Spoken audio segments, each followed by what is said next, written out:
అసలు అకౌంటెన్సీ అంటే ఏమిటి? అకౌంటెన్సీ అంటే ఏమిటి? అకౌంటెన్సీ అంటే వ్యాపారానికి అర్థం చెప్పే భాష అకౌంటెన్సీ.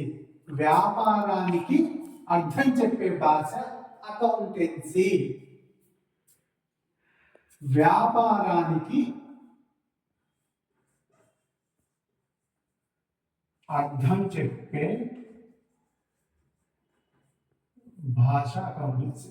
వ్యాపారానికి అర్థం చెప్పే భాష అకౌంటెన్సీ. మనం డీటెయిల్స్ గా చెప్పుకోవాలి అంటే, మనం క్లియర్ గా అర్థం చేసుకోవాలనుకుంటే, ఒక వ్యాపారానికి సంబంధించిన అంటే డబ్బులు ఖర్చు పెట్టినటువంటి ఒక వ్యాపారానికి మనం ఏదైతే డబ్బులు ఖర్చు పెడతామో వాటిని రికార్డు చేసి దాని స్థితిగతులను తెలియజెప్పేదే అకౌంటెన్సీ అంటారు.